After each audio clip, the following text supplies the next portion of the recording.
Bonjour mes chers élèves, j'espère que vous allez bien. Alors, notre leçon d'aujourd'hui portera sur le cycle de vie d'un animal. Le cycle de vie d'un animal. L'objectif de cette leçon est connaître les stades de développement d'un animal. On va prendre comme exemple le cycle de vie du papillon. Alors les enfants, pensez-vous que le papillon est né comme ça? Alors, d'où viennent les papillons? Et comment les papillons font pour avoir des petits? D'abord mes chers élèves, pour faire des petits, il faut un mâle et une femelle de la même espèce. Et ils doivent s'accoupler pour avoir des bébés. Le mâle et la femelle s'accouplent. La femelle pond alors des œufs qui donneront des larves. C'est le début d'un nouveau cycle. Comme vous voyez mes chers élèves, la femelle n'a pas pondu ses œufs sur n'importe quelle plante. Elle a choisi une plante qui servirait de nourriture à ses petits. Lors de l'éclosion, la chenille n'est qu'une petite larve. Pour sortir, elle brise l'œuf avec ses mandibules, sorte de petites mâchoires. Comme vous voyez mes chers élèves, le premier repas de la chenille, c'est sa coquille.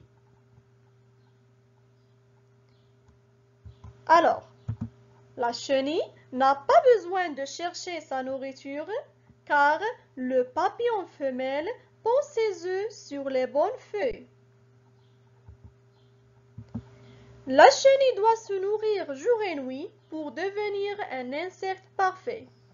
Pour grandir, la chenille doit aussi changer plusieurs fois de peau. C'est ce que l'on appelle la mue.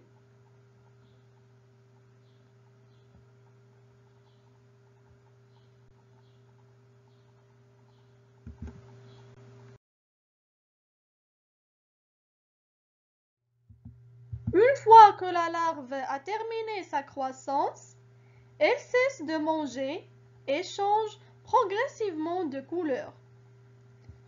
Elle se fixe à une brindille et mue pour une dernière fois. Peu à peu, elle se transforme en chrysalide. Elle est souvent recouverte d'un cocon qui lui sert d'abri. À l'intérieur de ce cocon, un papillon prend forme. Ce changement s'appelle la métamorphose.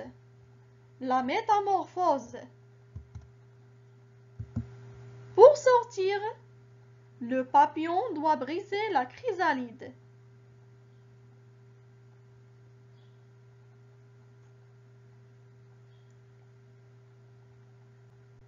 Une fois sorti, le papillon est très fatigué. Il se repose quelque temps avant de voler. Un jour, le papillon pondra des œufs à son tour et le cycle recommencera à nouveau. Alors, voici le cycle de vie du papillon. Après que les papillons s'accouplent, la femelle pond des œufs. Quelques jours plus tard, c'est l'éclosion des œufs. Les larves, appelées chenilles, dévorent et grandissent. Ensuite, les chenilles tissent un cocon et se transforment en chrysalide.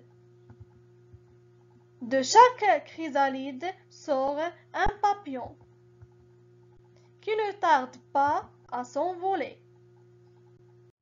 On passe maintenant à la partie jeu déduit.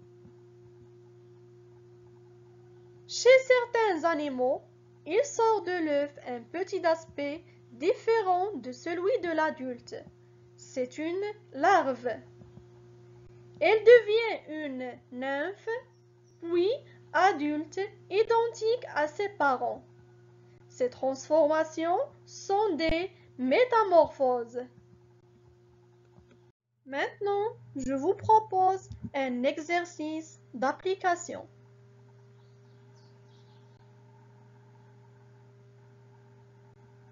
Alors les enfants, notre leçon d'aujourd'hui est terminée.